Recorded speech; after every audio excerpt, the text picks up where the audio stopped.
India's number 1 varicose veins hospitals అబీస్ను సంప్రదించండి. మీ నొప్పి లేని ప్రయాణాన్ని ప్రారంభించండి. నమస్తే రమ్మగారు. నమస్తే జయ.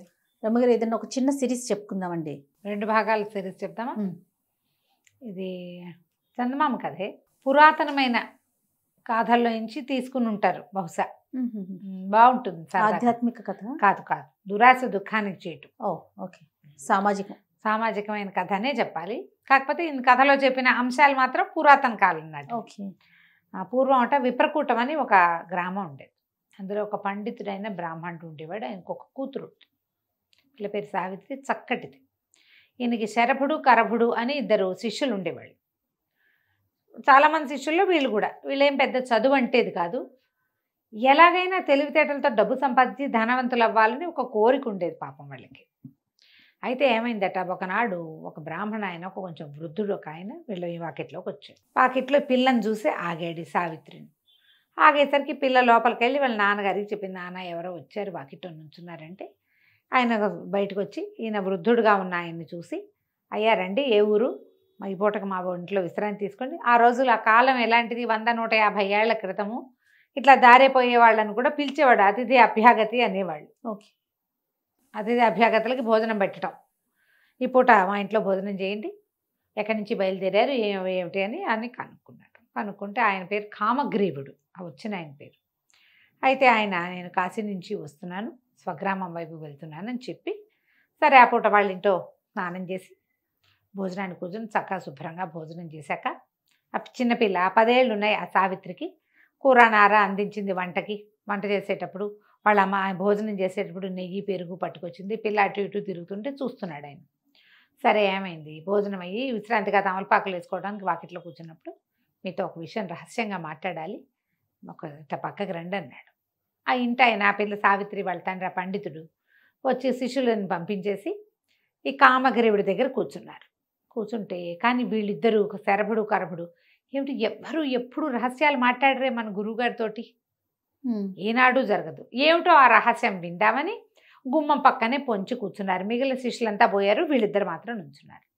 ఈ కామగ్రీవుడు చెప్పాడు, అయ్యా మీ అమ్మాయిని నాకు ఇచ్చి పెళ్లి చేయండి, నేను వృద్ధుండని ఏమి శంకించకండి, నేను అవివాహితుడినే, నేను వృద్ధుండని బాధపడద్దు, ఆలోచించద్దు. నేను చాలా కాలం కాశీలో పరిశ్రమ చేసి 2 అత్యద్భుతమైన విద్యలు తెచ్చుకున్నా. ఒకటి పరకాయ ప్రవేశము, రెండోది ఇంద్రజాలము. నాకు అక్కడ కాశీలో గంగా స్నానం చేస్తున్నప్పుడు గంగలో పడిపోయాను. మెట్టు తగిలి పన్ను విరిగిపోయింది. విరగటం వల్ల నేను మంత్రం, అది నాకు పారదు. ఆ మంత్రాన్ని నేను ఎవరికైనా ఇవ్వగలను, ఎవరికో ఇవ్వటం నాకు ఇష్టం లేదు. మీ అమ్మాయిని నాకు ఇచ్చి పెళ్లి చేయండి, నాకు సంతానం కలిగితే పిల్లాడికి ఒడుగు చేసి మంత్రం ఇవ్వదలుచుకున్నా, నాకు పురుష సంతానం అవకాశం ఉంది నా జాతకంలో అని అడిగితే వాళ్ళు ఒప్పుకోలే. ఆయన ఏమన్నాడంటే, పండితుడు, అయ్యా క్షమించండి, లేక పుట్టిన పిల్ల, మరి కొంచెం చేలోకుగా ఉన్న కుటుంబాన్ని చూసుకుని పిల్లవాడిని మా దగ్గరే పెట్టుకోవాలనుకున్నా. 10 ఏళ్ల పిల్లలకి 14 ఏళ్ల పిల్లవాడిని పెట్టుకుని చదివించుకుని పైకి తీసుకొస్తా. మీరా 50 ఏళ్ల వాళ్ళు, ఈ 50 ఏళ్ల వాడికి, నాకంటే వయసులో కాస్త పెద్దవాడికి నా కుమార్తెనిచ్చే ఉద్దేశం లేదు. డబ్బు వచ్చినా విద్య వచ్చినా కూడా నా పిల్ల సుఖమే నాకు కావాలి. నాకు ఇంకా మగపిల్లలు లేరు, ఒక పిల్ల. దాన్ని వివాహం చేసి చక్కగా అల్లుడిని దగ్గర పెట్టుకుని కొడుకులు లేని లోటు తీర్చుకోవాలనుకుంటా. మీతో నాకు అది ఎట్టా తీరుతుంది, నేను ఇవ్వనండి అన్నాడు. అనేసరికల్లా కామగ్రీవుడు ఇంకేం చేయలేక, ఆ పిల్ల ఆయనకి నచ్చింది, వెళ్ళిపోయాడు. కానీ ఇంకేం చేయలేకపోయాడు. అయితే శరభుడు కరభుడు ఇద్దరు విన్నారు.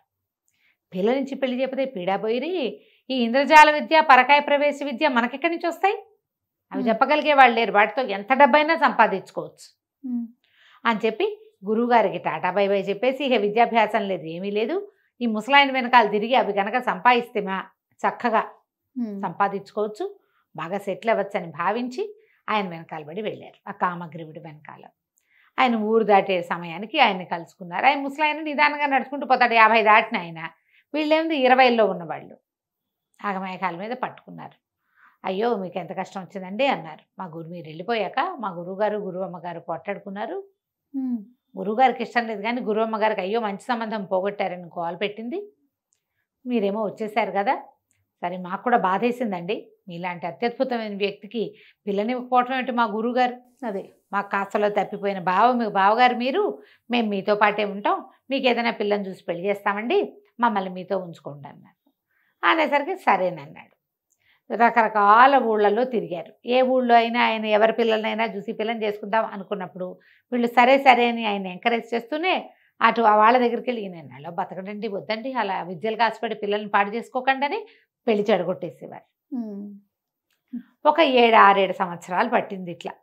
ఆయన దగ్గర డబ్బు ఉంది, వీళ్ళకి భోజనానికి ఇబ్బంది లేదు, ఏ ఊరు వెళ్ళినా భోజనం గడిచిపోతుంది, వీళ్ళకి ఆ విద్య కావాలి, ఇంకొక 6-7 ఏళ్ళు పట్టినా పర్వాలేదు. చివరికి ఏమైంది, ఆయనకి పెద్ద జబ్బు చేసింది ఒకసారి. ఒరే నాయన నేను చచ్చిపోతానురా, మరి నా విద్యలు ఇట్టకి పోయేలాగా ఉన్నాయి అని ఏడ్చాడు. ఏడిస్తే వీళ్ళన్నారు ఎందుకండి పోతాయి, వాడుకోటి నాకోటి ఇవ్వండి, 7 ఏళ్ళుగా మిమ్మల్ని అంటి పెట్టుకుని ఉన్నాం మేము, అడిగి వివాహం చేయడానికి ఎంత ప్రయత్నం చేశాం, అదేమో కుదరలేదు, మరి మీరు ఆ పని చేయండి అంటే సరేనని ఏం చేశాడు, చేరుకో విద్య ఇచ్చాడు.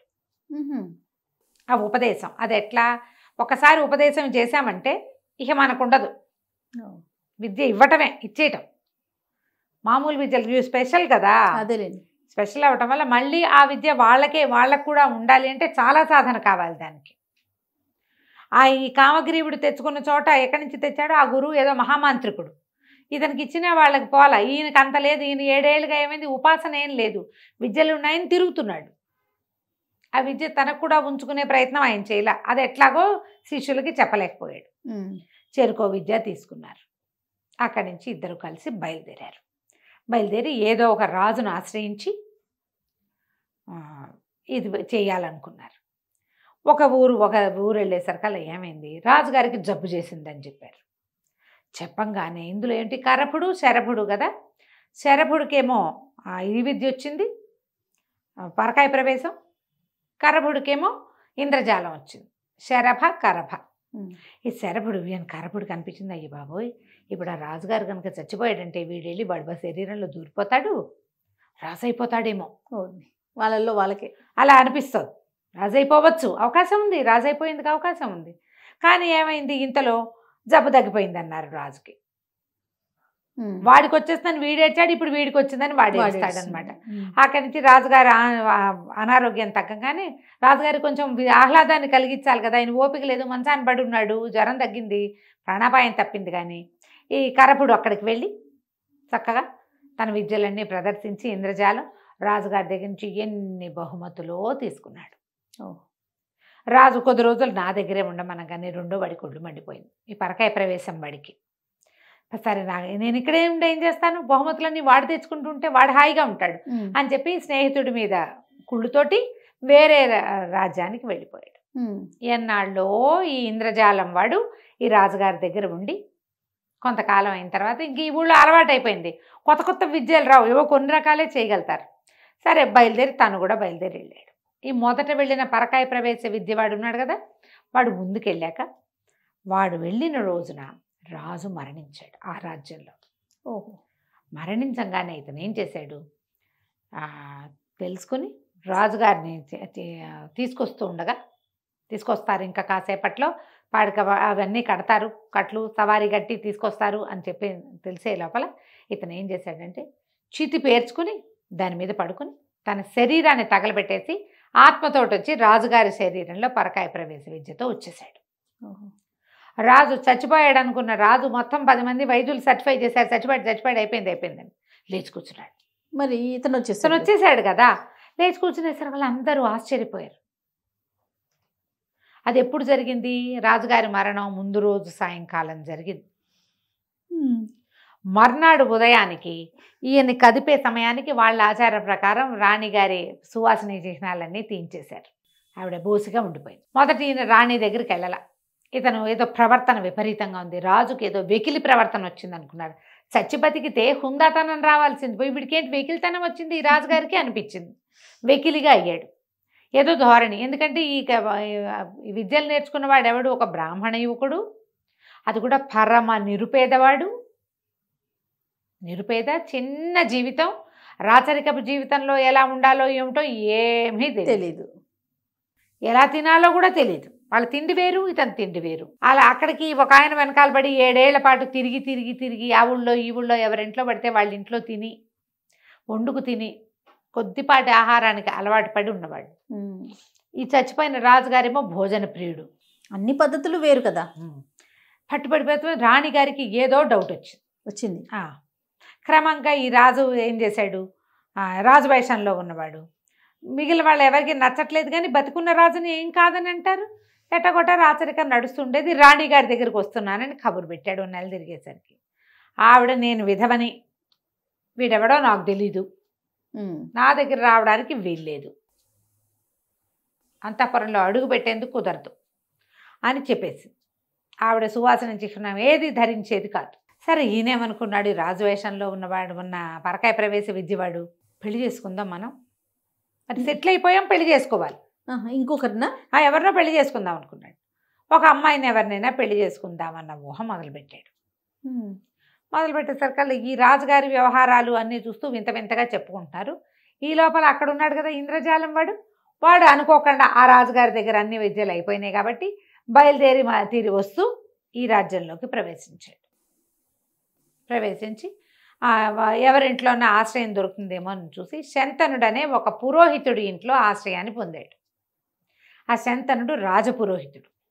ఓకే.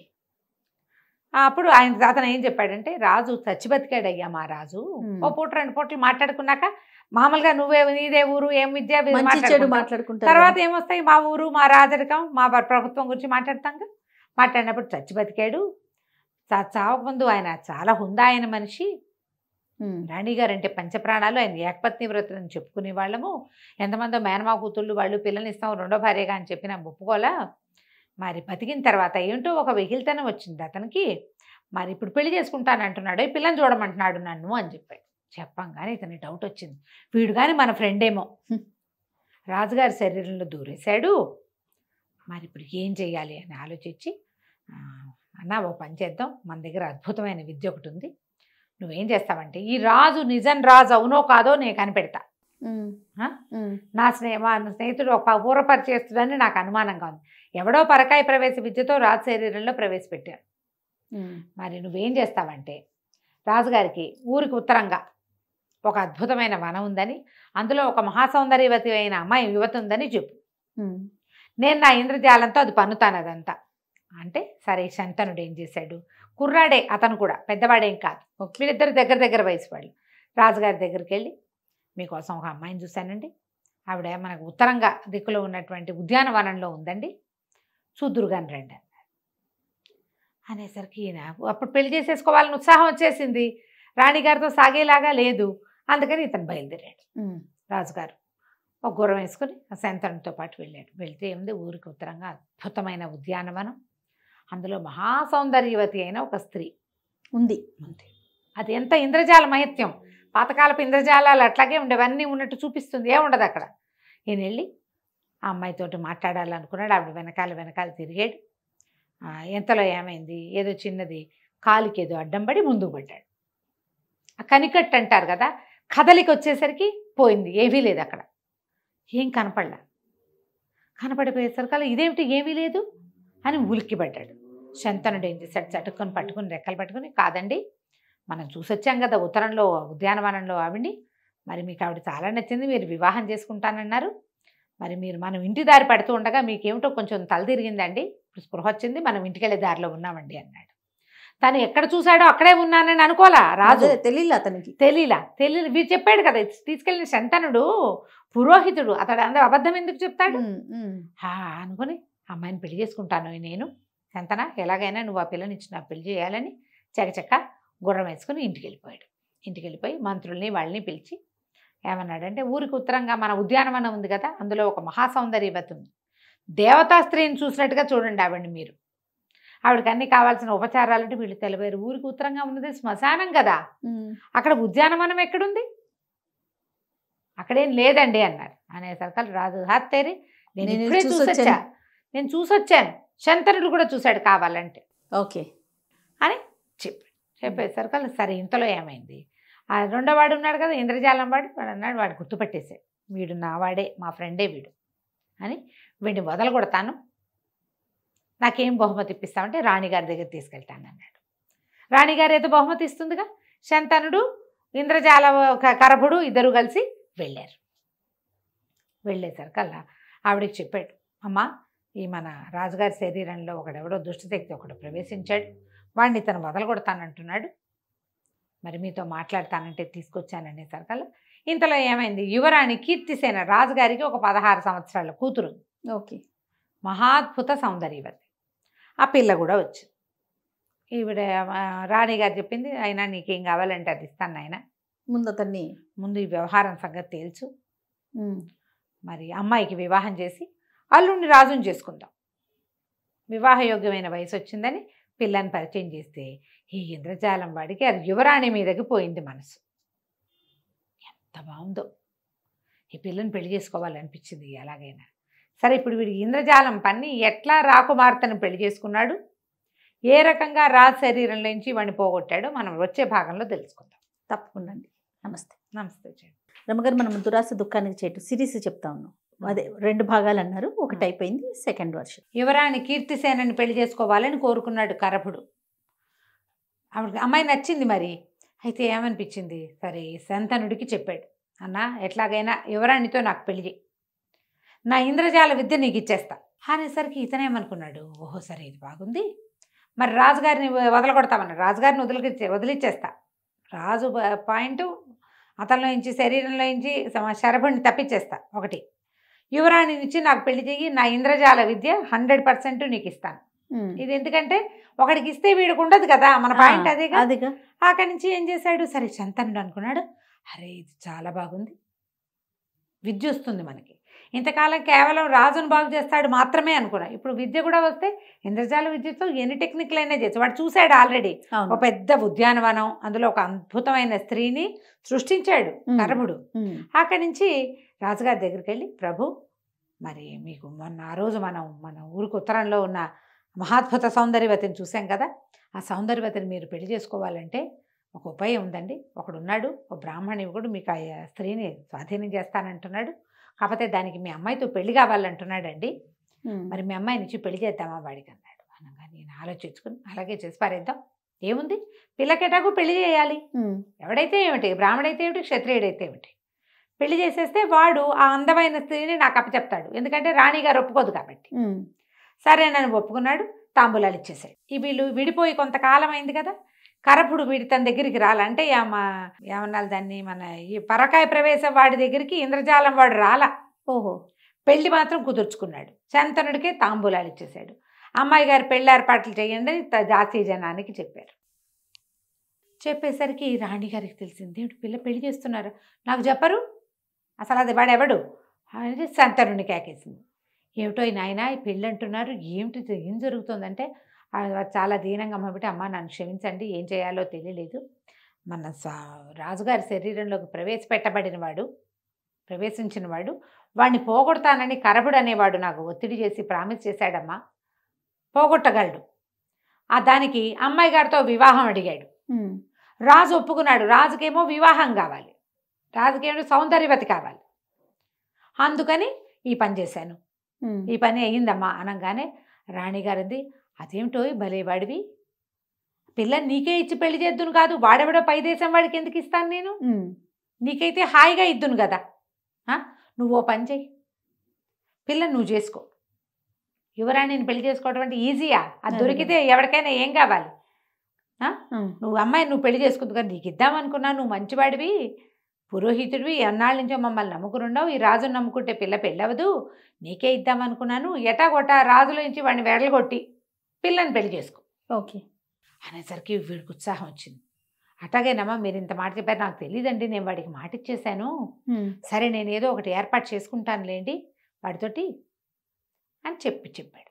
చెప్పేసరికల్లా దాసి వాళ్ళు ఎవరో ఇది వినేసి వెళ్ళి కీర్తిసేనకు చెప్పారు, అమ్మాయి నేను పెళ్లి చేసుకునే వాడు ఎవడో కాదుట, ఆ రోజు వచ్చాడు కదా ఒకడు మాడి మొహం వేసుకుని, వాడే ఇస్తారట, వాడి దగ్గర ఇంద్రజాల విద్య ఉందిట, వాడదేమో శంతనుడికి ఇస్తానన్నట్ట, ఇంద్రజాల విద్య కోసం ఒప్పుకున్నానమ్మా అని చెప్పాడు. ఇదా ఇస్తాట, అదేమిటో చూడాలి మీరు అనేసరికి కీర్తిసేన మహా గండకత్తెర అమ్మాయి, అది మామూలుది కాదు. అదేం చేసింది, ఓ చెలికత్తెన ఒకదాన్ని, ఈ అమ్మాయే గట్టిది, అమ్మాయి గడసరి, దీనికంటే బహుగడసరి అయిన ఒక చెలికత్తెర పిలిచి, వస్తే నువ్వు వెళ్ళి కరపుడి దగ్గరికి వెళ్ళి కొంచెం వాడిని బాగా లైన్లో పెట్టు, ఇగో ఇది ఇది విషయం అని వాడికి చెప్పింది. ఈ చెలికత్తె మంచి తుంటరిది కూడా. అది కాస్త ఆ కరపడి దగ్గరికి, ఆ ఇంద్రజాలం మధ్య దగ్గరికి పోయి, ఏమిటి నువ్వు రాజకుమార్తెను పెళ్లి చేసుకుంటున్నావుట, ఏమన్నా భయపడి చెప్పలేదో ఏమిటో, నిన్న కూడా చూడ్డానికి వచ్చావు, నీకు నాకు పెళ్ళిటోయ్ అని ఆవిడకి చెప్పచ్చు కదా, నువ్వు చెప్పలేదు. ఇప్పుడే తెలుసుకుని ఆవిడ ఎంత సంతోషించిందో. మొట్టమొదటిసారి 10 రోజుల నాడు నువ్వు వచ్చావే, అప్పుడే అసలు నీ మీద మనసైంది యువరాణికి. చిన్నపిల్ల కదా, ఎవరో ఒకళ్ళ మీద మనసు పడుతుంటుంది, నీ మీద చాలా మనసు అయింది. నువ్వేమిటి ఇంద్రజాల విద్య ఇస్తానన్నావుట శంతనుడికి, ఎందుకు అనవసరంగా వాడికి ఇవ్వటం, వేస్ట్గాను అట్లా ఇవ్వకూడదు. ఓ పని చేయి, నువ్వు రాజకుమార్తెను పెళ్లి చేసేసుకో, పెళ్లి చేసుకున్నాక నీ విద్యను నీ భార్యకి ఇచ్చుకో హాయిగా. రాజకుమార్తెకి ఇవ్వు విద్య, అంతేగా. శంతనుడికి ఎందుకు మధ్యలో ఇవ్వడం, ఇస్తే పోతుంది, నీ దగ్గర ఉండదు కదా. యువరాణికి ఇస్తే నీ దగ్గరే ఉంటుంది, రేపు నీకు పిల్లలు పుడితే మీ ఇంట్లోనే ఉంటుంది, ఎంత బాగుంది చూడు అని ఎక్కేసి. ఈ లోపల శంతనుడికేమో రాణిగారు ఏం చెప్పింది, పిల్లని నీకే ఇస్తానందిగా. శంతనుడు గబగబా ఈ కరబడి దగ్గరికి, ఇంద్రజాలం వాడి దగ్గరికి వచ్చి, అరే బాబు నువ్వు తొందరగా చేసేసేయాలి, అర్జెంటుగా నాకు ఆ విద్య ఇచ్చేయి, నువ్వు ఈ పని చేసేయి, ఇవాళ ఇప్పుడే అని తొందర పెట్టాడు. తొందర పెట్టేసరికి ఈ కరబడి అన్నాడు, సరే ఎవడైనా చచ్చిపోయిన వాడి శవాన్ని ఒకదాన్ని చూడు, శవాన్ని చూసి నువ్వు ఊరికి ఉత్తరంగా చేర్చావంటే మళ్ళీ పన్నుదాం వ్యవహారం ఇంద్రజాలం అని చెప్పాడు. సరే ఇంతలో ఏమైంది, ఒక గొల్లల కుర్రవాడు ఒకడు, ఆవులు కాచేవాడు ఒకడు 19 ఏళ్ళ వాడు చచ్చిపోయాడు. 18 ఏళ్ళు కూడా లేవు, 16-17 ఏళ్ళ వాడు చనిపోయేసరికల్లా ఈ శంతనుడు ఏం చేశాడు, వాళ్ళకి చెప్పి, ఒరే కీడు దీన్ని ఏమి చేయకూడదు, నేను పారే ఇస్తానని ఆ కుటుంబం వాళ్ళని నమ్మించి ఆ డెడ్ బాడీని ఇక్కడికి చేర్చాడు. ఈ ఉత్తరానికి చేర్చి రాజుగారికి ఏం చెప్పాడంటే, ఇదిగోనండి మనం ఆవిడ మనని రమ్మంటోంది, వివాహం ఏర్పడింది, అమ్మాయితో ఇంద్రజాలం వాడికి పెళ్లి కుదిరిచేసాం కదా, బ్రాహ్మడికి పెళ్లి కుదిరిచాక బ్రాహ్మడు మిమ్మల్ని రమ్మంటున్నాడు, ఆ అమ్మాయి కూడా మిమ్మల్ని రమ్మంటోంది, అపూర్వ సౌందర్యవతి, ఊరికి ఉత్తరంగా ఉన్నావిడ, పదండి వెళ్దామన్నాడు. అనగానే రాజుగారు ఉత్సాహంగా బయలుదేరాడు. పెద్ద ఇది ఏమంటారు ఉద్యానవనం, అందులో ఆ గోలకుర్రవాడి డెడ్ బాడీ, ఆ పక్కనే కూర్చుని ఏడుస్తున్న మహాసౌందర్యవతి కనపడ్డారు. ఓకే, బాడీ నిజమే, చుట్టూతా కనపడుతున్న తోట అమ్మాయి అబద్ధం, అది ఇంద్రజాలం. ఆవిడ ఏడుస్తుంటే రాజుగారు వెళ్ళాడు, చూడంగానే ఆవిడ చూస్తే సంతోషించాడు. ఎంత కన్నులు పండుగ, ఎందుకు ఏడుస్తున్నావు నువ్వు అన్నాడు. ఏడుస్తున్నానంటే ఆవిడ ఏం శవాన్ని చూపించింది. ఏం చేయను, వీడు మా నాన్నకి నమ్మిన బంటు, మా నాన్న ఎక్కడో నిధి పెట్టాడు, దాచిపెట్టాడు, ఆయన చచ్చిపోతూ వీడికి చెప్పాడు, వీడేమో ఇందాక పాము గరిచి చచ్చిపోయాడు, ఆ రహస్యం పోయిందని ఏడుస్తున్నాను, వీడు చచ్చిపోతే నేను ఎందుకు ఏడవాలి, లెక్క ప్రకారం అక్కర్లా, నిధి రహస్యం పోయింది కదా, అంతేగా. వీడు రాజుగా ఉండి, ఎవడు ఈ మన పరకాయ ప్రవేశం వాడు శరభుడు, తను రాజు కదా, పోతపోయింది వెధవనిది, నిన్ను రాణించేస్తా అనాలి. కానీ వాడి బతుకేం బతుకు, డబ్బుల కోసం వెంపర్లాడే జీవితం వాడిది. ఏముంది నిధి రహస్యం ఎంతలోకి తెలుసుకుంటావు, నువ్వు ఉండు నేను చెప్తానని శరీరాన్ని వదిలిపెట్టి గోలకూరవాడి శరీరంలోకి ప్రవేశించాడు. ఎప్పుడైతే ఈ పరకాయ ప్రవేశం చేసేసాడో వెంటనే పక్కన దాగున్న శంతనుడు ఇక కరభుడు ఇద్దరు కలిసి రాజుగారి శరీరాన్ని 2 తుండాలు చేసేశారు. ముక్కలైపోయింది శరీరం, ఇక అతుక్కోదు కదా, బాడీగా ఉంటే అందులో ప్రవేశిస్తారు. అవును, గోలకూరాన్ని పెడరెక్కలు విరిచి కట్టేశారు. అట్లా దివో ఇంతలో స్త్రీ మాయమైపోయింది, మొత్తం ఉద్యానవనం మాయమై, అంత కదలికలు వచ్చేసరికి మాయమైపోతుంది. అదే కనికట్టు మనం అట్లా చూస్తుంటే స్పెల్ కుదురుతుంది, మనం బాగా కదిలేమంటే పోతుంది. అట్లా దివోమని ఏడుస్తుంటే పెడరెక్కలు విరిచి కట్టేసి తీసుకొచ్చేసరికల్లా శంతనుడికి ఏమిటి ఉంది, ఇప్పుడు రాజుగారిలో శరీరంలోంచి వాడిని పంపించేశారు. వీడు ఇందులో ఉన్నాడు. ఇప్పుడు యువరాణితో నాకు పెళ్ళి అంటే నాకు పెళ్ళి అనుకుంటున్నారు వీళ్ళు. ఇంతలో యువరాణి చెలికత్తి వచ్చింది, ఇందాక ఉంది కదా టక్కర్ది, అదేం చేసింది, లోపలికి రా యువరాణి పిలుస్తోందని లోపలికి తీసుకెళ్ళాక నీ విద్య నాకు అప్పచెప్తే పెళ్లి చేసుకుంటా అనగానే ఆయన ఏం చేశాడు, గబగబా మంత్రంతో పాటు దానికి చేయవలసిన క్రియాకలాపం అంతా యువరాణికి ఉపదేశించేశాడు. ఆ విద్య పుచ్చుకున్న యువరాణి, ఎవడరా అక్కడ ఇట్రండి అని పిలిచి వీడిని పెడరెక్కలు విరిచి కట్టండి అని కరకుని కట్టించేసి, ఈ దురాశపరుడు వీడిని జైల్లో బారేండి. యువతలకు వచ్చేసరికి మహారాణి గారిని దగ్గరికి వెళ్ళాడు. రాజుగారిని సెట్ చేశాను కదండి అని శంతనుడు అడిగాడు. రాజుగారి శవం ఒకటి పడుంది, మనం అంత్యక్రియలు చేసుకుందాం, అమ్మాయితో వివాహం అనగానే మహారాణి గట్టిగా వచ్చింది, ఎవరక్కడ, వీడిని బంధించండి అని. గొల్లవాడి రూపంలో ఉన్న శరభుడు, విద్య పోగొట్టుకున్న కరపుడు, రాజుగారు రాణిగారి దగ్గర బ్యాడ్ మ్యాన్గా ప్రూవ్ అయ్యి అంటే వేరే వాడెవడికో యువరానికి ఇచ్చి పెళ్లి చేయడానికి సిద్ధపడిన శంతనుడు ముగ్గురిని తీసుకెళ్లి జైల్లో పారేశాడు. ఆ గొలవాడి రూపంలో ఉన్నవాడికి విద్య వచ్చు, కానీ వాడికి శవం కనపడితే కానీ ఆ విద్య ఫలించదు. జైల్లో ఉంటే ఏం శవాన్ని చూసి పారిపోతాడు? అదే కదా, శవం ఉండాలి కదా, డెడ్ బాడీ కనపడాలి. దాంతో వాడు ఏమీ చేయలేక వాడు జైల్లో కూర్చున్నాడు. యువరాణికి విద్యంతా అప్పచెప్పాక వీడికే వస్తుంది కనికట్టు కరపుడు, వాడేమీ చేయలేడు, వాడు లోపలికి కూర్చున్నాడు. రాజపురోహితుడు అయ్యుండి యువరాణికి ఒక దారిపోయే దారితోటి పెళ్లి చేయడానికి సిద్ధపడ్డందుకు శంతనుడు కూడా పోయి లోపలికి కూర్చున్నాడు. రాజుగారి శవానికి అంత్యక్రియలు చేశారు. ఏడాది లోపల రాజకుమార్తెకి వివాహం చేయాలని పక్కనుండే అవంతి నగర యువరాజుతోటి రాణి అమ్మాయికి పెళ్లి చేశారు. ఆయన వచ్చి ఈ రాజ్యానికి రాజు అయిపోయాడు. కథ కంచికి మనం ఇంటికి. ఎంత సింపుల్గా చేసేసారు. నీకు దురాశ కనుక పడితే ఇప్పుడు చూడు, ఒకడికి పరకాయ ప్రవేశం చేశాడు, నువ్వు రాజు అయ్యావు, నువ్వు ఎంత హాయిగా ఉండొచ్చు. కానీ చూసారా ఆశ. ఇంకొకడు ఇంద్రజాల విద్య ఉంది, ఒక రాజు దగ్గర బోల్డ్ బహుమతులు తెచ్చుకున్నావు, జీవితం బాగుంది. ఇక్కడ కూడా బోల్డ్ బహుమతులు తెచ్చుకోవచ్చు, నీకు సరిపడిన దాన్ని నువ్వు చూసుకోవచ్చు. యువరాణి కోసం ఆశపడితే ఏమైంది? అన్న వస్త్రాలకు పోతే ఉన్న వస్త్రాలు పోయినాయని. అంతే, దురాశ దుఃఖానికి చేటు. నమస్తే రమ్మ గారు. నమస్తే.